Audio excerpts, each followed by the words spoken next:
അപ്പൊ അളിയൻ കാര്യമൊന്നും അറിഞ്ഞില്ലേ? ഇല്ല.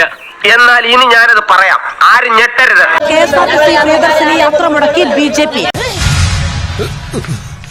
ഇപ്പൊ എന്താ പറഞ്ഞു? മുഴുവൻ KSRTC ബസ്സുകളിലും സൗജന്യ യാത്ര അനുവദിക്കണമെന്ന് ആവശ്യപ്പെട്ടുകൊണ്ട് മഹിളാ മോർച്ച പ്രവർത്തകർ ഇപ്പോൾ കോട്ടയം KSRTC ബസ് സ്റ്റാൻഡിൽ പ്രതിഷേധിക്കുകയാണ്.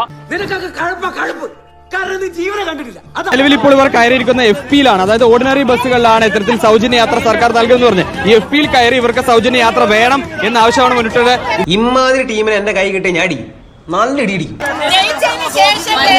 സ്ത്രീകളെ വഞ്ചിക്കുന്ന ഈ നടപടി ഗവൺമെന്റിന്റെ നടക്കുന്നതല്ല. സ്ത്രീജനങ്ങളുടെ വോട്ട് നേടിക്കഴിഞ്ഞ് സ്ത്രീജനങ്ങളെ വഞ്ചിക്കുന്ന ഇടപാട് നല്ലതല്ല, ഒരിക്കലും നല്ലതല്ല. എന്റെ അമ്മച്ചി എന്തൊരു പെർഫോമൻസ്. ഇങ്ങനെയാണ് പ്രതിഷേധിക്കേണ്ടത്. അപ്പോഴേക്കും ഒരു തുടങ്ങിയില്ലല്ലോ. അപ്പോഴേക്കും അരമണിക്കൂറായി ഞങ്ങൾ ഇരിക്കുന്നു. ഓ സ്വനി മനസ്സിലായി.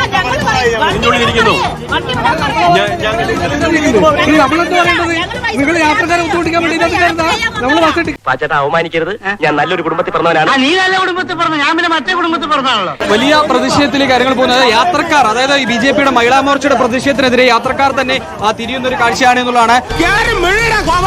സമരം ചെയ്യേണ്ടത് സ്റ്റേഷൻ മാസ്റ്റർ ഓഫീസിന് മുന്നിലാണ്, അല്ലെങ്കിൽ മൊത്തം വണ്ടി തടയണം. ഞങ്ങൾ ടിക്കറ്റ് എടുത്തിരിക്കുന്ന ഞങ്ങളുടെ യാത്ര മുടക്കിയാണ് സമരം ചെയ്യുന്നത്. ഗോപാലകൃഷ്ണൻ ഒരു നമ്പർ അല്ലേ? ഇത് എന്റെ ഒരു നമ്പറാ. കാണിക്കുന്നത് അതിൽ വേണ്ട തെണ്ടി. യാത്ര മുടക്കി പോകുന്നത് ഒട്ടും നല്ലതല്ല. എങ്കിലും സമരം ഞാൻ OP ചെയ്യണം. ഈ ബസ്സിനകത്ത് കയറി സമരം ഞാൻ ഒട്ടും നല്ലതല്ല. കിട്ടിയ മുതലും പലിശ ചേർത്ത് കിട്ടി. ആരും കണ്ടില്ല. വാ, എല്ലാവർക്കും സന്തോഷമായല്ലോ. എനിക്ക് സന്തോഷമായി. എല്ലാവർക്കും പിരിഞ്ഞു പോവാം.